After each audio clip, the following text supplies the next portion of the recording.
유다서 1장 1절에서 16절. 예수 그리스도의 종이요 야고보의 형제인 유다는 부르심을 받은 자 곧 하나님 아버지 안에서 사랑을 얻고 예수 그리스도를 위하여 지키심을 받은 자들에게 편지하노라. 어, 유다서는 2019년도에 묵상을 하고 이렇게 하는 거니까 좀 오래된 것 같더라고요. 근데 내일 하는 거는 더 오래됐어요. 미가서는 2013년도에 묵상하고 이제 처음 그 다음에 하는 거예요.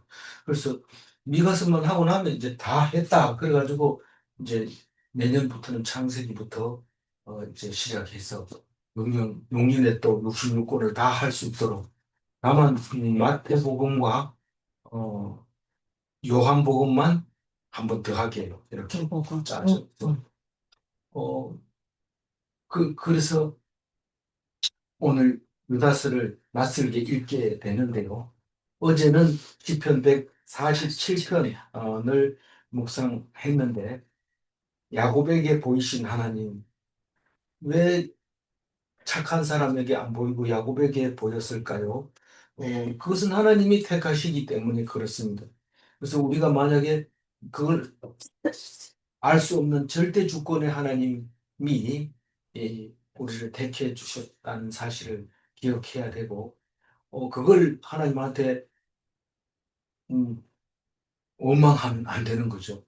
왜 난 같이 착한 사람한테는 이러면서 믿음을 주시고 딴 사람한테 주지 말아야지 왜 그렇게 합니까? 한데 하나님 택해 주셨다. 그러면서 다른 민족에게는 절대로 말씀을 주지 않았다.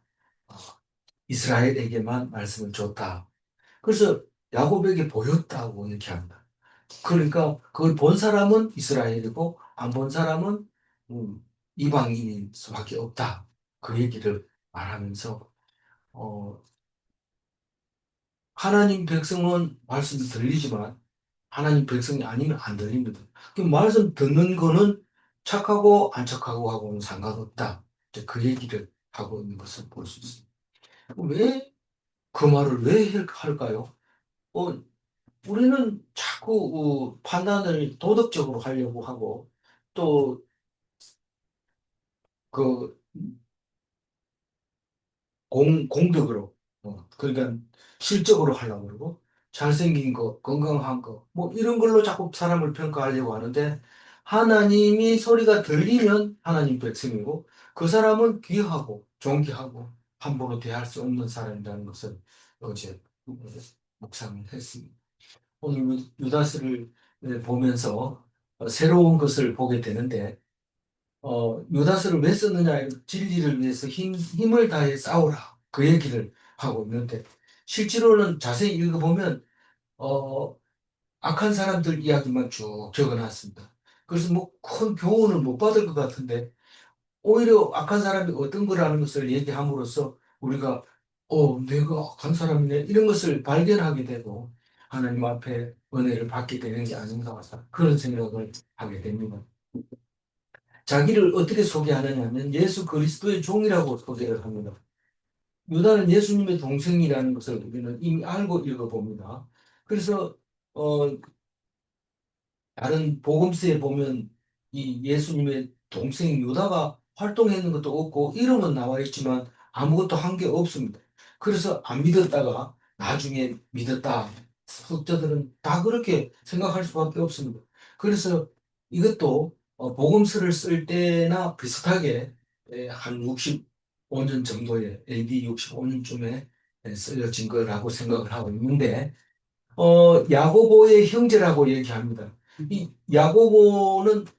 야고보서를 쓴 예수님의 동생 야고보면 이 유다는 야고보의 형제이면서 부르심을 받았다고 부르심을 받았는 게 아니고 부르심을 받은 사람이죠. 그런데 유다는 형제 유다는 부르심을 받은 자 성도들에게 쓴 편지인데 누군지는 정확하게 얘기하고 있지 않습니다. 그러나 분명히 한창 예수님의 말씀이 전파되고 예수 그리스도 교가 이제 정착을 할 때 아마 믿기로 작정을 했던 것 같아요.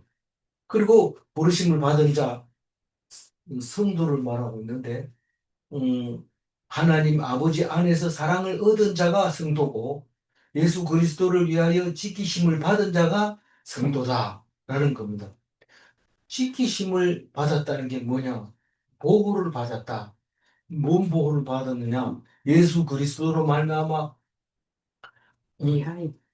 하나님 앞에 든든하게 설 수 있었던 거죠. 그게 지키심을 받은 거죠. 안 그런 사람은 실족해서 넘어지기도 하고 죽어버리기도 하고 구원도 못 받고 그렇게 하는 건데 이, 이제는 이 성도들을 다 부르심을 받았다고 얘기하면서 사랑을 받았다고 하면서 안 넘어지고 잘 지킴을 받았다고 하면서 그럼 우리는 그 사람을 콜링 하나님의 부르심이다 그렇게 말하고 있는데 그 사람들에게 편지를 한다고 말하고 있습니다.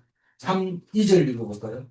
긍휼과 평강과 사랑이 너희에게 더욱 많을지어다. 우리는 처음에 편지 쓸 때 어떻게 써요? 어, 안녕하십니까. 안녕하십니까? 이러는데, 안녕은 여기서 평강이라는 말 속에 들어있죠. 긍휼이라는 단어는, 즉, 유대인들은 긍휼이라는 단어를 쭉 잘 쓰고 있고, 실제로 잘 실천하고 있습니다. 그래서 밥 먹을 때도 식탁 옆에 이렇게 동전통을 놔두고, 먹을 때 꼭 그냥 먹는 게 아니고, 다 동전을 넣고, 그리고 1년에 이렇게 한 쌓이면, 그걸 가지고 이제 어려운 사람 도와주라고 그 회당에 가서 두고 그랬다고 해요. 그, 그 사랑은 이 아가페를 말하고 있는 겁니다. 아가페는 그냥 능동적인 이렇게 하는 게 아니고 피동적인 사랑이 아가페입니다. 그러니까 형제가 죽이면 친한 친구가 죽이면 찍소리 안 하고 죽는 게 그게 아가페입니다. 그, 그러니까 그 사랑이 있다. 이 사람 아가페가 없으면요 누가 건들기만 해봐요 그냥 안 놔두죠. 그게 창세기에 나오는 농구 같아요. 자기를 조금만 건들면 60벌을 갚아주는 사람. 일주일에 7배. 네, 그런 저기 사람. 신라와 그 마누라가 신라. 그 이름이 생각해. 이제 그래 이제 해도 또 잊어버릴 겁니다. 근데 하여튼 생각이 나죠. 하여튼 그게 이제 라멧. 네, 라멧. 철을 다룬. 그래서 이 인사를 할 때 긍휼과 평강과 사랑을 인사를 해야 되는데 실제로 감이 안 오니까 잘 안 합니다. 우리가 지난 사이에 하나님의 축복이 너희에게 있기를 바랍니다. 이러면 되게 싫어지죠. 그러니까 이렇게 편지 쓸 때는 이렇게 썼다. 다음 절 읽어볼까요? 사랑하는 자들아, 우리가 일반으로 받은 구원에 구원에 관하여 관하여 내가 너희에게 편지하려는 생각이 간절하던 차에 성도에게 단번에 주신 믿음의 도를 위하여 힘써 따오라는 편지로 너희를 권하여야 할 필요를 느꼈노니. 느꼈노니. 이 일반으로 받은 구원이라는 것은 누구든지 예수 믿으면 구원 받는다. 그거를 말하고 있는데 그것만 가지고 살아보려 하면 잘 안 됩니다. 왜냐하면 누군가가 와가지고 자꾸 믿음을 흔들어 버리죠. 그래서 그 믿음의 도를 지키기가 꽤 어렵습니다. 왜냐하면 뭐 혼자 앉아서 성경 묵상한다고 앉아 있으면 머릿속에 들어갑니까? 안 들어가니까 좀 심심하다 이런 생각이 드는 차에 누가 와서 가자 이러면 가죠. 근데 그게 일반으로 받은 구원에 관해서 얘기를 좀 했으면 좋겠다. 너희들이 알고 있지만 안 지키면 넘어진다. 잃어버린다. 그 얘기를 하고 싶어가지고 이 유다가 쓴 겁니다. 그러니까 성도에게 쓰는 거니까 우리에게 쓴 거고, 뭐 그런 겁니다. 근데 이 구원받는 도는 뭐냐면 단번에 주신 믿음의 도라는 거예요. 이건 우리는 진리라고 얘기를 하지만 그 진리를 그냥 가만히 들었다, 나 안다, 이러고 가만히 있으면 이게 그냥 빼앗겨버리고 넘어지고 잊어버리고 그렇게 되니까 힘써 싸워야 된다라고 얘기를 하고 있습니다. 싸워야 된다고 하면 뭐 우울증이 안 걸립니다. 어떻게든지 이겨야 된다. 근데 맛있는 거 주고 일 안 시키고 원하는 거 다 해주고 남자 같으면 여자하고 같이 있으라 하고 뭐 이런 식으로 뭐 하여튼 하고 싶은 건 막 다 하라고 했을 때 그 사람은 나중에 문 열어보면 죽어 있습니다. 아무것도 살 가치가 없다면서 배고프고. 그런데 괴롭히고 힘들게 하고 막 훈련시키고 이러면 힘이 세져가지고 근육이 살아가지고 막 펄펄 나는 거죠. 그래서 우리는 항상 어려움 속에 있어야 되는데 이 유다는 성도들을 보고 싸우라고 얘기할 때 정신이 좀 나는데 이건 꼭 필요한 편지다. 너희들에게 싸우라고 하는 이 편지는 그냥 좋은 게 좋지 뭐 이러고 안 싸우고 있다 보면 너희들도 넘어지고 너희들도 죽고 너희들도 망하고 너희들도 지옥 간다. 그 얘기를 지금 하려고 합니다. 사절이. 이는 가만히 들어온 사람 몇 사람이 있습니다. 있습니다. 그들은 옛적부터 이 판결을 받기로 미리 기록된 자니 경건하지 아니하여 우리 하나님의 은혜를 도리어 방탕한 것으로 바꾸고 홀로 하나이신 주제 곧 우리 주 예수 그리스도를 부인하는 자니라. 어, 우리가 이제 3절을 슬쩍 지나왔지만 단번에 죽었다고 죽었다는 얘기는 단번에 몇 주시고 군데가 나옵니다. 한 6군데 이상 나옵니다.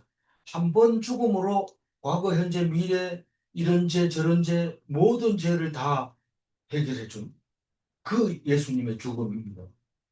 우리는 그걸 모르니까 계속 양을 잡고 소를 잡고 또 제사장이 죽으면 다른 제사장이 드리고 그렇게 했던 것을 우리는 알 수 있는데 예수님이 와가지고는 죄라는 죄자는 한 번에 다 해결해 버린 거. 십자가의 죽음으로. 놀라운 거죠. 근데 그럼에도 불구하고 예수 믿는다고 하는 사람들은 죄 때문에 눌려 있는 사람들이 많습니다. 아무리 그거는 사형 받았다 해도 계속 그거를 눌려 있는 사람이 있습니다. 경운기를 태워주니까 미안해가지고 짐을 안 내리고 그 위에 서서 머리에 이고 있는 사람이랑 마찬가지입니다. 내려놔야 되는데 그 힘들다고 태워줬는데 그 위에서 그걸 안 내려놓고 있는 거는 정말 드물게 서서 못 간다. 앉아서 네. 지금지. 그렇게 하는 거죠. 그래서 믿으면 이익입니다. 안 믿는 거다. 근데 그 가만히 들어온 사람이라는 말을 처음 하게 되는데 이 가만히 들어온 사람 때문에 싸우라는 거예요. 가만히 들어온 사람과 싸우라는 거예요. 가만히 들어온 사람 때문에 내가 편지를 쓴다는 거예요. 그 사람들이 몇 명이 있다는 거예요. 그런데 이 사람들은 미리 멸망할 거라고 멸망자의 명단에 기록이 되어 있는 거예요. 우리가 구원받을 거라고 구원받은 자 천국의 명단에 농명이 되어 있는 것처럼 이 사람들도 예적부터 이미 판결을 받기로 결정이 된 사람이라는 거예요. 그러면 우리는 유다서를 읽고 나서도 믿는 자와 믿지 않는 자가 정해져 있고 오래전부터 정해져 있으니까 우리는 전도 안 해도 됩니까? 우리는 안 해도 됩니다. 전도를. 안 해도 되지만 다만 분명하고 확실한 것은 말씀을 전해라. 그 명령입니다. 그래서 말씀을 전하는 거지 교회로 끌고 오는 것은 아니라는 거예요. 그래서 말씀을 전했느냐 끌고 오라면 안 오는데요. 이렇게 핑계 댈 수 있지만 말씀을 전하라 이러면 듣든지 안 듣든지 말씀을 선포해라 했느냐 이렇게 했을 때 우리는 약간 흔들리게 됩니다. 그래서 안 들려도 계속 해야 돼.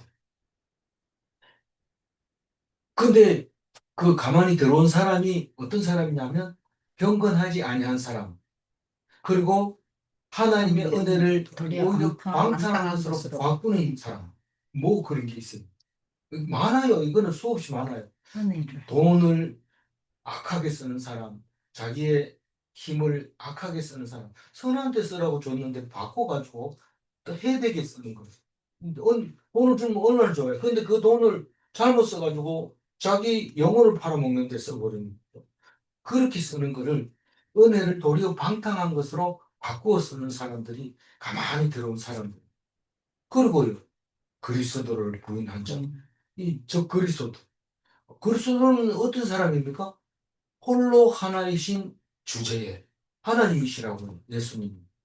홀로 하나이신. 이 말은 누가 독생자를 낳은 게 아니라 하나님이 스스로 계시는 그분이 하나님이신데 그분이 예수님이라는 거. 우리 주님이시고 예수 그리스도인데 그게 말이 되나? 이렇게 하는 사람들이 가만히 들어와서 그 얘기를 하죠. 제가 서울에 있을 때도 그렇고, 뭐, 대구에서는 뭐 그런 얘기를 하는 건 봤습니다만, 서울에 있을 때는 어떤 집사님이 예, 아주 부정적인 얘기를 하는 집사님이 계셨어요. 깜짝 놀랐어요. 저런 얘기를 함부로 해도 되나? 이렇게 할 정도로 그렇게 예, 사람에 대해서 그렇게 순서를 정해놓고 우리 식구가 첫 번째고 그 다음에 목사님이 뭐 이런 식으로 순서를 정해놓고 얘기를 하는데 어, 놀랐어요. 그 무슨 말이냐면 어, 그리스도를 부인하면 하는 사람이 가만히 들어온 사람이다. 은혜를 방탕한 것을 받은 사람이고. 예. 그리스도라는 것은 삼위 하나님을 부인하는 사람이다. 그렇게 정리를 하면 되겠습니다. 5절 한번 읽어볼까요? 너희가 본래 모든 사실을 알고 있으나 내가 너희로 다시 생각나게 하고자 하노라. 주께서 백성을 애굽에서 구원하여 내시고 후에 믿지 아니하는 자들을 멸하셨으며. 이 성경은 원래 다시 생각나게 하려고 우리에게 주신 것이고 원래 다 아는 거라도 또 읽게 하는 거고 또 읽게 하고 또 읽게 하고 1년에 23도 하는 사람도 있고 그런 거죠. 생각나게 하려고 하는 거죠. 다른 뜻은 없습니다. 근데 읽어보면 모르는 거 없습니다. 다 알고 있어요. 그렇지만 생각이 안 나니까 내 삶에 아무 소용이 없어집니다. 그래서 성경의 역할이고 목적이고 묵상의 목적이고 이 편지의 목적이고 그게 다시 생각나게 하려고 하는 거다. 뭘 생각해야 되는데 너희들이 알고 있는 거 뭔데? 우리는 출애굽 백성이다. 출애굽 백성은 뭔데? 하나님이 우리를 택하시고 우리가 뭐 잘했다고 하나님이 일방적으로 주권을 가지고 택하시고 그리고 믿으면 내 백성 되는 거고 안 믿으면 멸하게 예, 불신, 불신지옥이죠. 불신지옥이다. 그 얘기를 어, 생각나게 해주신 겁니다. 어, 분명한데도 서울역 앞에서 예수 천당 불신지옥 하는 사람은 개신교입니다. 천주교에서는 그렇게 안 해요. 그건 천주교는 지금 굉장히 많이 변질이 되어 있는 거죠. 어, 6절 읽어볼까요? 또 자기 지위를 지키지 아니하고 자기 처소를 떠난 천사들을 큰 날의 심판까지 영원한 결박으로 흑암에 가두셨으며. 어, 6절 얘기는 자기 지위를 지키지 아니한 천소의 지위는 뭡니까? 하나님의 심부름꾼이잖아요. 그러니까 어디에 있는 게 자기 처소예요? 하나님 옆에 있는 거예요. 그래서 보내면 갔다가 또 하늘나라에 가야 되고 그렇게 돼 있는데 천사들이 그 처소를 떠났어요. 그걸 타락한 천소라고 얘기를 해요. 그거를 이제 그 타락한 천사는 악마가 아니다 이런데 이제 사탄이고 음, 막이고 그런 겁니다. 그런데 그 천사들이 심판을 받게 되는데 어, 영원한 결박으로 흑암에 가두셨으며 이렇게 하면 뭐가 생각이 나요? 요한계시록이 생각나죠. 네. 어, 어, 요한계시록 한지 얼마 안 되는데 또 잊어버렸어요. 왜냐하면 요한계시록이 길잖아요. 한 곳을 읽다 보면 이게 지금 어디로 읽고 있는지 모를 때가 많이 있는데 이 무적행에다가 좀 생각나는 대로 들어보세요. 무적행에다 이거를 이제 결박을 합니다. 사탄을. 그렇죠. 네. 그 결박했다가 나중에 잠시. 잠시 나온다고 그랬어요. 네. 근데 그때 그게 생각나요? 다시 나온다는 게 뭘까요? 둘째 사망을 위해서 나와요. 둘째 사망에서 나와가지고 그 다음에 잠시 나왔다는 것은 잠시 나왔다 다시 들어간다 잠시 나오는 것뿐이지 활동은 못하는 거예요. 그러니까 무슨 말이냐면 심판을. 왜 나오느냐?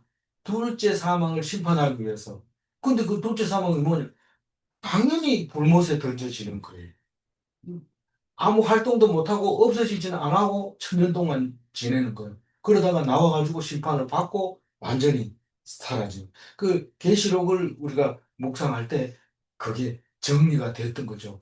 실제로 이거를 무슨 말인가 하고 찾아봐도 못 찾아요. 그 묵상을 해서 정리를 해놨으니까 표가 있으니까 앞에 그 둘째 대접을 쏟을 때, 셋째 대접을 쏟을 때 이게 순차적으로 나왔을 때 이게 뭔 얘기를 하는지 알기 때문에 어렵습니다. 어쨌거나 여기서 얘기하고 유다가 얘기하고 싶은 것은 마귀는 반드시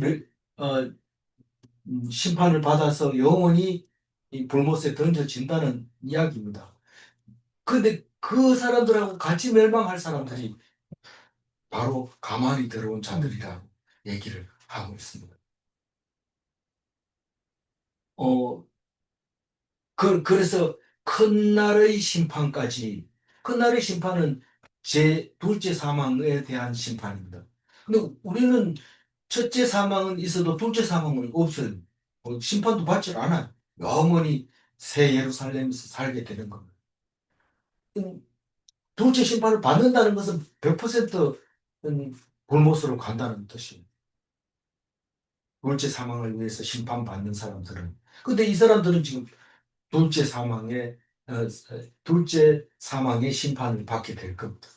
7절 읽어볼까요? 소돔과 고모라와 그 이웃 도시들도 그들과 같은 행동으로 음란하며 다른 육체를 따라가다가 영원한 불의 형벌을 받음으로 거울이 되었느니라. 우리는 뭐 영원한 흑암에 가두온 그 천사처럼 멸망할 사람들이라고 하면 뭘까? 우선 우리는 잘 아는 게 이제 믿음이 없는 사람이라고 말하지만 사실은 믿음이 없는 사람의 모습이 어떤 거냐면 소돔과 고모라와 같은 모습입니다. 말하면 들어야 되는데 그걸 안 믿는 거죠. 그리고 뒤에 이제 계속 그 얘기를 합니다만은 이 말씀하고 반대되는 짓을 자꾸 하고 있는 거예요. 소돔과 고모라와 또 거기 뭐가 있었는데 에, 그 이웃 도시들. 예, 그 이웃 도시들 이름이 있는데 제가 기억이 안 나는데 어쨌든 대표적인 게 소돔과 고모라입니다. 그래서 거기까지 갔는데 좀 더 가서 산으로 가는 데가 있잖아요. 잠시 그러니까 아내가 뒤를 돌아다본 곳이 있는데 지명이 생각이 안 났어요. 소알 땅. 소할 땅. 소알성. 예. 거기 소돔과 고모라와 소알 이런 사람들이 전부 그들이 같은 행동을 했다고 그랬는데 뭔 행동을 했나? 음란하다는 거예요. 음란. 다른 육체를 따라가는 게 뭐예요? 동성애. 예, 원래는 하나님이 짝을 만들어 놨는데 그 짝을 안 따라가고 엉뚱한 짓을 합니다. 그래서 동성노예가 한번 조심해야 돼요. 다른 육체를 따라가면 안 돼요. 그래가 동성 퀴어 축제를 동성노에서 하다. 그러니까 그 이름이 참 중요한 것 같아요. 그래서 영원한 불의 형벌에 이게 불못이라고 요한계시록에서는 말하잖아요. 그 가게 되는데 그게 간다는 것은 우리의 거울이다. 누가? 소돔과 고모라. 그래서 소돔과 고모라는 앉으면 얘기하는 거죠. 왜? 생각나게 하려고. 뭘 생각나게? 음란하며 다른 육체를 따라가면 불못에 던져진다. 그것을 생각나게 하려고 자꾸 말씀을 주고 묵상하게 하고 창세기를 읽게 하고 그러는 거죠. 어, 거기 이 베드로전서 5장 8절에는 이 대전 마귀가 마귀가. 마귀가 활동하는 걸 말합니다. 우리 갇혀 있는 거 말하냐? 그게 아니라 활동을 하게 내두는 앞에 천년을 얘기하고 있는 겁니다. 그래서 힘은 못 씁니다.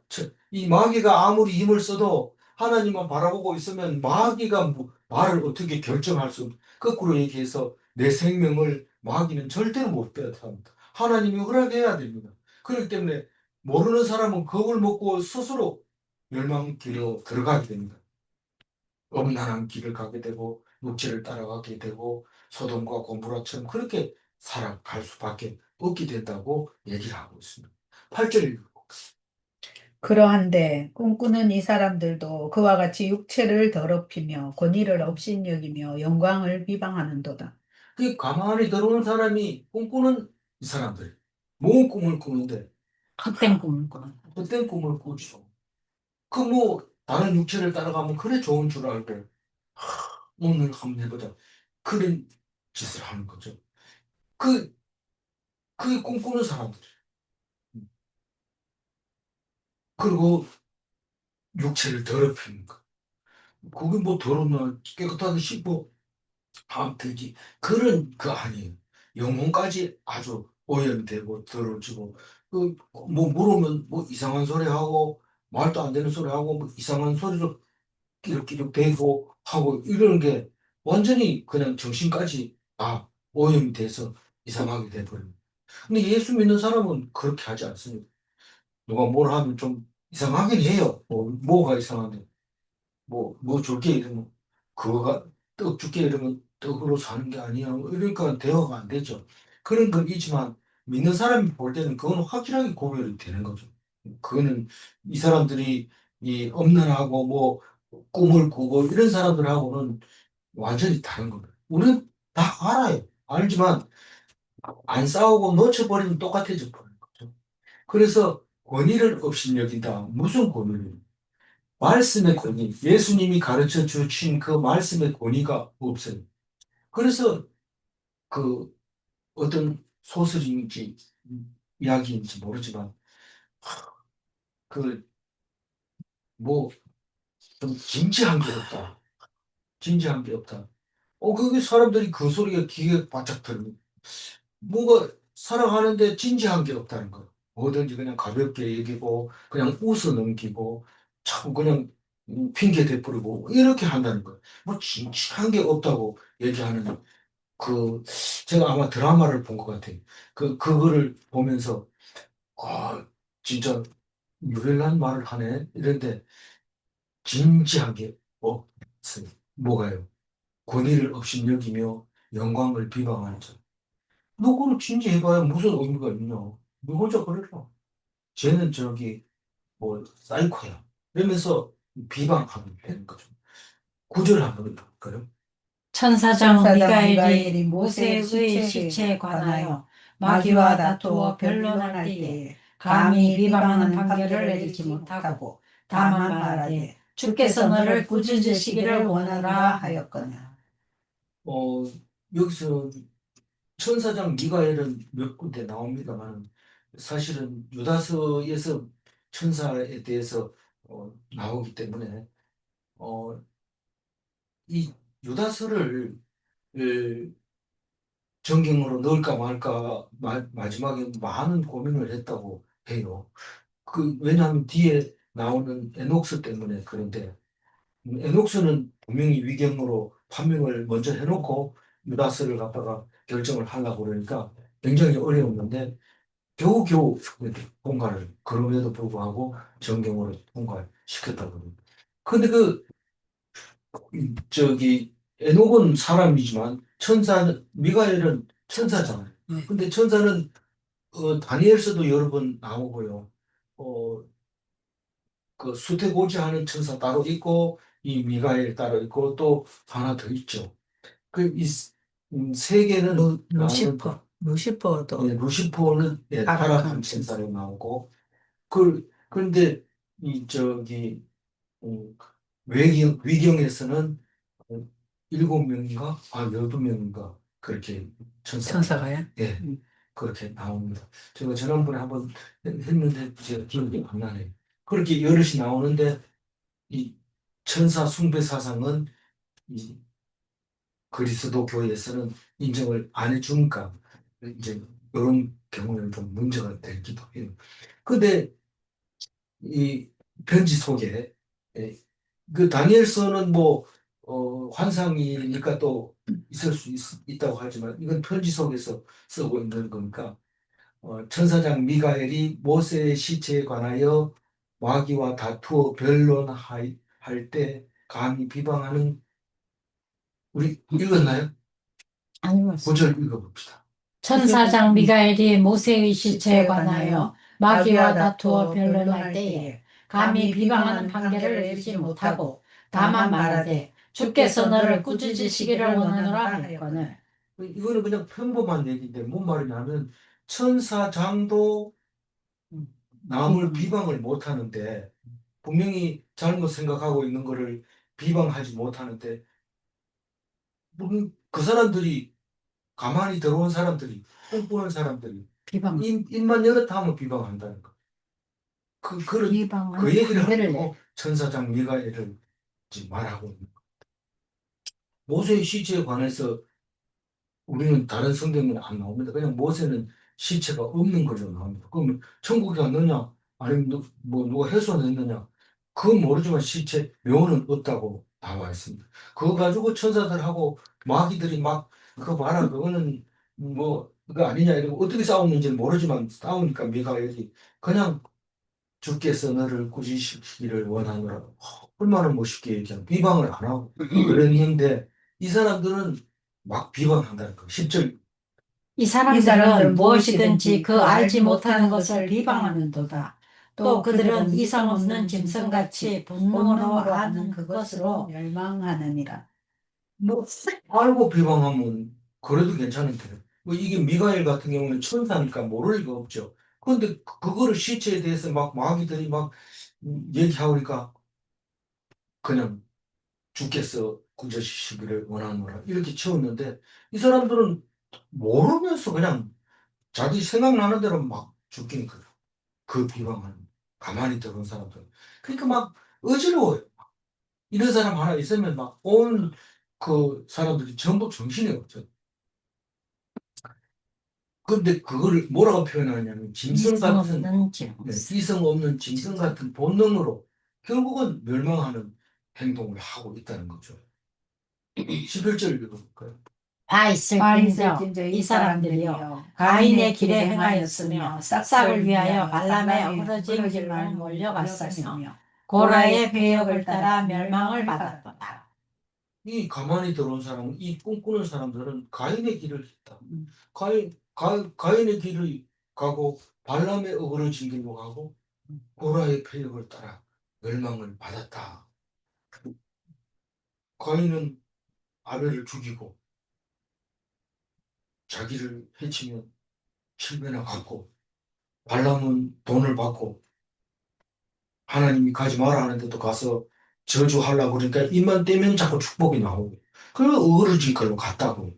그래서 나중에 이스라엘 백성에게 목이 잘리잖아요. 발람이. 네. 그리고 고라는 모세의 사촌이라고 해요. 근데 모세가 주일날 안식일날 일했다고 사람 가다 놨다 죽이고 나니까 고라가 네가 뭔데 우리의 이 왕이 돼가지고 멋대로 하느냐 이렇게 대들다가 그냥 땅이 꺼져서 다 죽고 그래도 뭐 고라 자손들이 성가대 하는 거 보면 그 뭐가 그 성경이 아 죽었다 이랬을 때 덜 죽은 것 같아요. 아버지 죄로 자식은 안 죽였다. 그런지 몰라도 그렇게 이제 사람들은 멸망했다.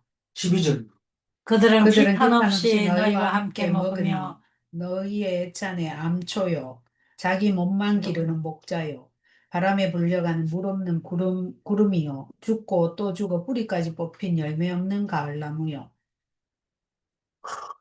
열매 없는 가을나무 이름은 멋있잖아요. 그 참 멋있는 표현 같아. 어, 기탄 없이 너희와 함께 먹으니 무슨 말이에요? 힘이 없이 아무 생각 없이 그냥 와서 먹습니다. 그러니까 성도하고 너무 뻔뻔스러운 그런 우리가 구별을 못하잖아요. 성도들 속에 가만히 들어온 사람이 있으면 우리가 구별을 못하잖아요. 근데 그 사람들이 와가지고 먹으면 어떤 문제가 생겨요? 큰 말썽이 생기는 거예요. 그런 사람 때문에. 애천에 암초요. 예. 음. 그, 심지어는, 왜 다른 때는 교회 안 나오다가 성찬식 할 때 나옵니까? 그 사람이. 나와가지고 자기는 안 준다 이러면서, 뭐 음식 끝에 마음 상한다고 왜 당신들만 먹습니까? 이렇게 얘기하는데 할 말이 없어. 얼굴이 붉어지면서 그 사람이 그럼 성찬식 하지 말아야 되나? 이러는데, 그 사람들 오지 말았으니까 못하잖아요. 여배우들. 그게 암초죠. 그게 이제 암초인 거죠. 근데 와가지고 그냥 애찬 같이 먹습니다. 우리가 남이가 이러면서 뭐 우리 다 돈 냈는데 뭐 이러면서 먹는데 자기 몸만 기르는 목자요. 목자는 자기 몸도 이제 길러야 됩니다. 그 늑대도 쫓고 하려면 길러야 되지만 자기 몸만 길러야 안 되고 양을 기르는 게 주 목적인데 자기 몸만 기르는 거예요. 이 싹군 목자죠. 목자 중에도 있고 성도 중에도 있고 뭐 다 있는 거예요. 그 다음에 바람에 불려가는 물 없는 구름이요. 이 구름 이름은 비가 올 때를 기다리고 그 구름이 나타났다 손바닥만한 구름이 떴어요 이러면 야 이제 빨리 집에 가서 물 받을 준비해라 이러고 보내는데 이게 뭐 물이 그냥 휙 지나가 버리는 거. 물 없는 구름이 흙거려 지금. 그럼 구름도 아니다 지금. 이렇게 물도 없는 구름이 헛된 구름이고 목적이 구름은 비를 내리는 게 목적인데 죽고 죽어 뿌리까지 뽑힌 열매 없는 가을나무. 가을나무는 죽으면서도 열매는 남기고 죽어야 되는데 열매가 없이 죽어버리니까 소망도 없고 아무것도 없는 거죠. 근데 예수 믿는 사람은요, 뭐 하는 일마다 그게 다 열매가 돼서 나중에 쭉 이름이 남아 있는 거죠. 그 사람 이름으로 이렇게 남아 있는 일들이 있는데 무서운 열매가 되어져야 되어, 되어지게 만들어 주시는 겁니다. 예수님이. 13절입니다. 자기 자기 수치의 수치의 거품을 거품을 뿜는 뿜는 바다의 거친 물결이요 영원히 예비된 캄캄한 흑암으로 돌아갈 유리하는 별들이라. 이게 바다가 이렇게 보면은 파도를 막 치면 겉에 막 거품이 날 때가 있습니다. 다 그런 건 아닌데 동해안은 그런 게 많지 않는데 저 서해안 쪽에 가면 파도가 치면 거품이 쫙 이렇게 밀려올 때가 있는데 그 수치의 거품을 내뿜는 거. 그 거품은 바다로서는 별로 폼이 안 나는 건데 내뿜는데 뭐 같아요? 그냥 막 별것도 아닌 거 가지고 개그품 내물고 막 성질 내고 막 소리 지르고 이런 거를 거품 내뿜는 바다에 거친 물결이죠. 옆에 사람들이 정신 못 차린다는 거. 시끄럽는 거죠. 그리고 참 멋있잖아요, 이게. 시편 같아. 근데 영원히 예비된 캄캄한 흑암으로 돌아갈 유리한 별들이라. 이걸 읽으면서 어떻게 이런 말을 할 수 있겠지? 지금 보면은 이 블랙홀이라는 게 있어가지고 별을 빨아들입니다. 그럼 그게 흔적 없이 사라집니다. 그거를 해가지고 노벨상 받고 장애자인데도 그 얘기해가지고 노벨상 받고 그랬잖아요. 나중에는 아니라 이래도 사람들이 뭐 그 사람 블랙홀 이론 때문에 학위 받은 사람이 수없이 많은데 그 사람이 그걸 가짜다 이렇게 발표한다고 해서 그게 가짜가 되는 게 아니고 그냥 그대로 이론이 누락돼 나가는 거죠. 어쨌든 이 블랙홀 속에 빠져들어가는 유성 같은 그런 말을 지금 했습니다. 아주 멋있는 말. 14절 읽어볼까요? 아담의 칠대손 에녹이 에녹이 이 사람들에 대하여도 예언하여 이르되 보라 주께서 그 수만의 거룩한 자와 함께 임하셨나니. 이제 여기 녹색 글씨, 청색 글씨로 되어 있는 것은 에녹서 1장 9절의 말씀입니다. 근데 에녹서는 말씀이 아니잖아. 외계인잖아. 그러니까 그렇게 하지만 1장 9절이 맞아요. 그 보면 요즘은 옛날에는 이런 구절 하나 나오면 뭐 그런 게 있더라 이랬지만 에녹서 딱 치면 지금은 천주교만 가지고 있는 그 자료들이 다 노출이 돼 있어요. 그래서 볼 수 있습니다. 내용을 제가 보니까 똑같아 이렇게 나와 있어요. 무슨 말이냐면 아담이 셋을 갖고. 에녹은 7대 후손 맞아요. 네. 아담 다음에 셋 다음에 에노스, 게난, 말랄렐, 야렛, 야레, 그다음에 에, 에녹이고 에녹의 아들 무르셀라. 무르셀라, 라멕, 노아. 노아는 10대 손이고. 에녹은 성천하신 분죠? 예. 네. 15절. 이는 무사람을 심판하사 모든 경건하지 않은 자가 경건하지 않게 하는 행할 모든 경건하지 않는 일과 또 경건하지 않는 죄인들이 주를 거슬러 한 모든 완악한 완악한 말로 말미암아 그들을 정죄하려 하시니라 하였느니라. 이게 뭐 길게 써놨지만 경건하지 않는 죄인을 정죄하려고 뭐 어떻게 한다고요? 완악. 주님이 오신다 이 말입니다. 이 길게 써놨지만 그 말이에요. 정죄하려 하시니라. 예. 그 경건하지 않는 죄인은 뭐 하냐면 경건하지 않는 사람이 한 일과 경건하지 않는 사람의 말, 그 두 가지가 주를 거스리는 말. 네, 그 죄가 돼서 그걸 정죄하러 예수님이 오신다고 에녹스의 기록이 되어 있습니다. 16절 마지막 절. 이 사람들은 원망하는 자며 불만을 토하는 자며 자며 또 그 정욕대로 행하는 자라. 그 입으로 입으로 자랑하는 자랑하는 말을 말을 하며 하며 이익을 위하여 아첨하는. 이 사람들은 가만히 온 사람들이고 또 꿈꾸는 사람들인데 어, 절제를 모르는 사람이고 자랑하는 사람들이고 이익을 위하여 아첨하는 자고 수치를 모르는 자들인데 나는 뭐 몸을 더럽히지 않았다. 그러니까 나는 멸망 안 할 거다가 아니라 절제를 모르면 똑같아지는 거야. 자랑하고 이익을 위해서 아첨하고 뇌물을 주고 이러면은 똑같은 사람이라는 거죠. 뭐 뇌물 줄 필요 없고 그대로 해가지고 안 되면 안 되는 대로 가야 되지. 뇌물 줘서 잘 될 것 같지만 나중에 뇌물 줬다는 걸 알면 잘 되는 것도 다 토해내야 되는 그런 일이 생기기 때문에 자기의 이익을 위해서 아첨하면 안 됩니다. 그리고 수치를 모르면 안 됩니다. 8절 읽어야 되죠? 예. 예. 그러한데 꿈꾸는 이 사람들도 그와 같이 육체를 더럽히며 권위를 업신여기며 영광을 비방하는도다. 소돔과 고모라는 꿈꾸는 자들입니다. 이 꿈꾸는 자는 타락한 천사들과 멸망합니다. 질문합니다. 멸망할 자는 알지 못하는 것을 비방하는가? 예. 가인의 길은 짐승같이 본능으로 멸망하는 길인가? 예. 네, 기도하겠습니다. 하나님 감사합니다. 유다서를 통해서 또 생각나게 해주셔서 감사합니다. 아멘. 우리는 안다고 안 보는 것이 아니라 생각하게 해주시는 이 성경은 하루도 빠지지 않고 볼 수 있도록 도와주시옵소서. 아멘. 축복하여 주실 줄 믿사옵고 감사하며 우리 주 예수 그리스도 이름으로 기도 올리옵나이다. 아멘.